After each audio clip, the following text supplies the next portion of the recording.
2, 1. Buenos días, compañeros. Nosotros somos el equipo 1.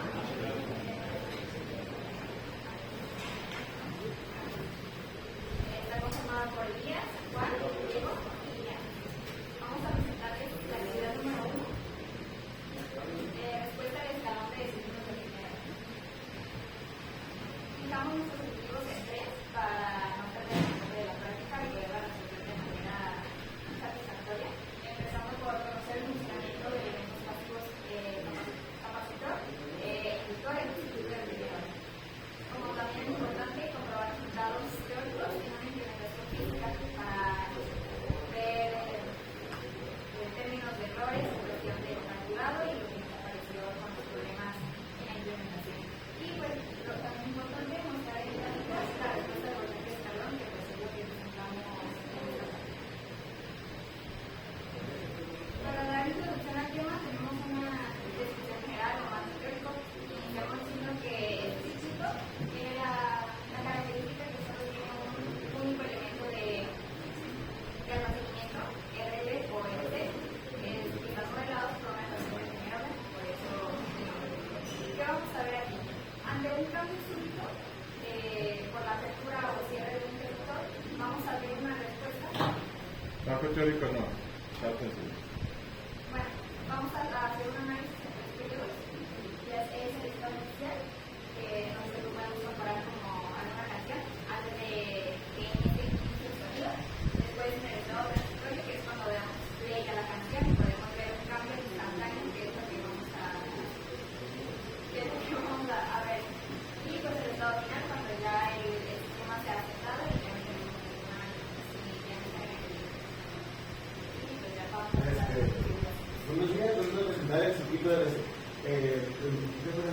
En sí, el circuito de RC se maneja por resistencia capacitor. El elemento de almacenamiento aquí es el capacitor.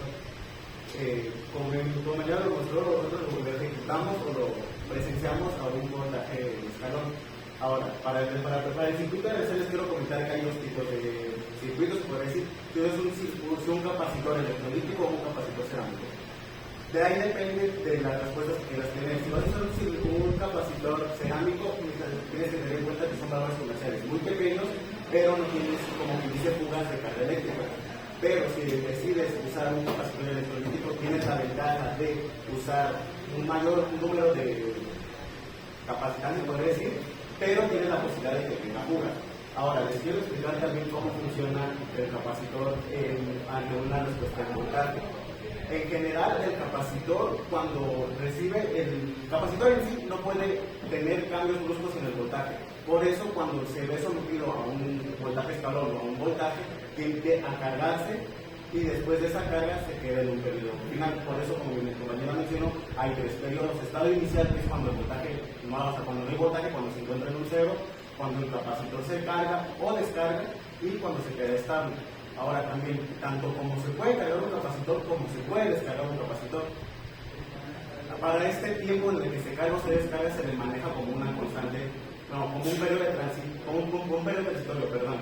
Ahora, ese periodo de transitorio se puede manejar por siglos constantes de tiempo o una constante, una tau de carga. La tau se maneja porque es el número de fracciones que tarda en cargarse. Por lo generalmente son 5 veces. Y para conseguir esa tau en un circuito de RC se maneja el valor de la resistencia por el valor de la capacitancia. Ahora, como nosotros lo venimos presentando fue resistencia capacitor con esas especificaciones y lo hicimos frente a cierta serie de pasos. La primera fue un cálculo y lo diferencial se puede hacer por cualquiera de las 2 formas.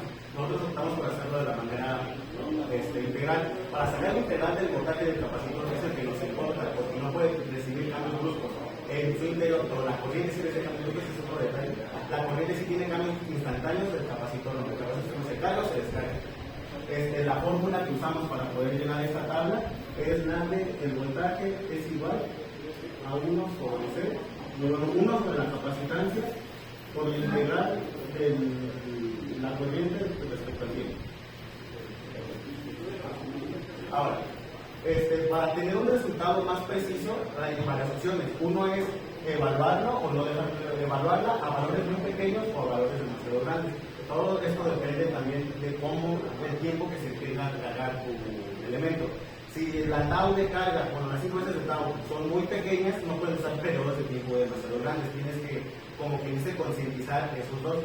Y una vez que con nosotros concluimos nuestra tabla de respecto a nuestros espacios de tiempo muy pequeños, si graficamos esto, tenemos una, te podría decir, una respuesta cuando se carga. Si nosotros hiciéramos lo mismo ya cargado, pero para que descargue sería la misma gráfica, pero hacia abajo. Ahora, para nosotros tener, como que dice, la mayor seguridad, nosotros también lo optamos con la simulación, que es el mismo tipo de circuito, solamente que digital. Ahora, aquí les quiero mencionar un detalle muy importante. Como recuerdan, aquí no se alcanza a ver, pero aquí hay un estado inicial, un estado en cero, y de aquí pasa a un periodo de carga.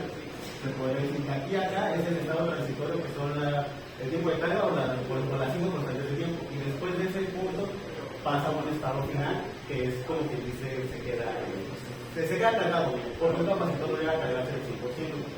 Y como nosotros no podemos hacer como tal un voltaje real, o sea, esto sí se puede en simulación, pero nosotros para entenderle también a la parte, ¿cómo decirla?, implementada, nosotros usamos un voltaje cuadrado para poder ver carga y descarga. Ahora, como les mencioné, se divide en 5 constantes de tiempo, que se le conoce como TAU. A una TAU en carga se tiene que cargar al 63% y en descarga se tiene que descargar esa misma cantidad.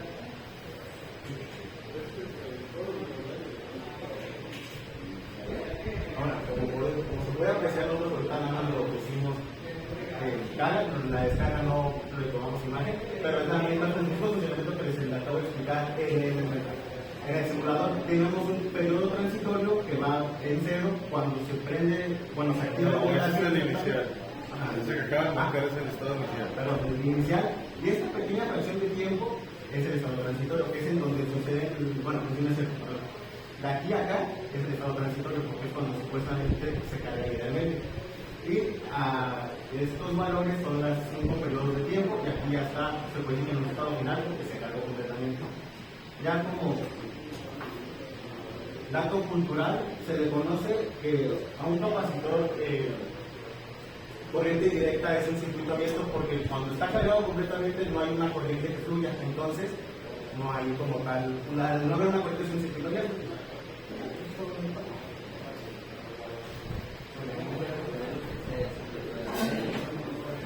Para una práctica solo voy a comentar los cilindros. Más alto. Perdón. Para una práctica solo voy a comentar sobre los cilindros. El inductor es un componente pasivo que almacena energía en forma de campo magnético. ¿Qué significa esto?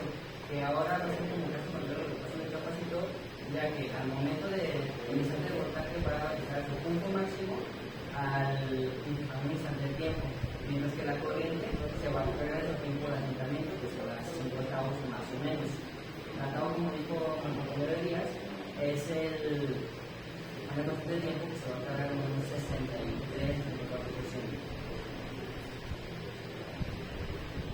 Aquí nosotros, como vamos a ver, va a ser lo mismo que en el capacitor. Vamos a mencionar la práctica y los resultados en. Bueno, aquí igual hicimos el análisis interferencial, nada más como en el caso contrario, como lo que aquí funciona para saber si es la corriente, aquí vamos a utilizar el voltaje. El voltaje, como podemos ver, llega a su punto máximo, en el instante de tiempo cero. Mientras más va pasando el tiempo, hasta llegar al tiempo de acercamiento, vemos que está muy cercano a cero, idealmente. Tienes que ver la gráfica de cómo va llegando desde el periodo de un voltaje hasta llegar a lo máximo de cero. Aquí la implementación de la simulación es lo que se explica en el simulado, la respuesta de 50 y la implementación de 10 minutos. Como aquí podemos ver, en el momento que inicia el escalón, el voltaje, ya llega a su punto máximo. Y de aquí vamos viendo que va aumentando hasta llegar a lo que se después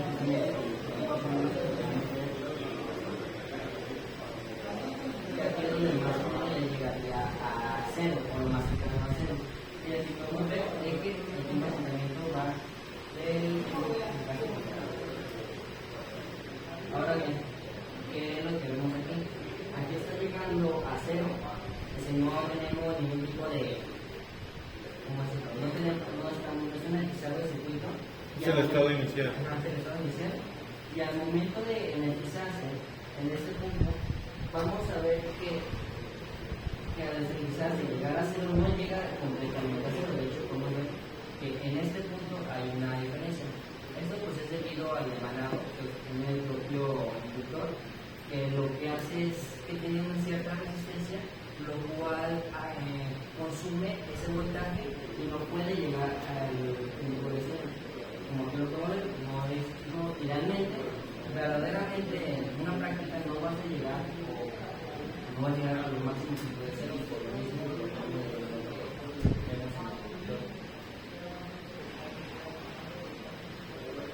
y bueno, para finalizar, pasamos a las conclusiones. Y para eso debemos de contestar preguntas si se cumplió con lo requerido. Y pues puede decir que sí, aunque hay ciertas diferencias respecto a la simulación calculado y lo que se implementó en físico. Principalmente los inductores fue donde hubo mayores complicaciones debido a las resistencias también que no llegan a descargarse por completo o que los inductores no tienen el valor que necesitamos. Y pues todo se puede decir que fue satisfactorio el resultado que obtuvo y se logró el objetivo.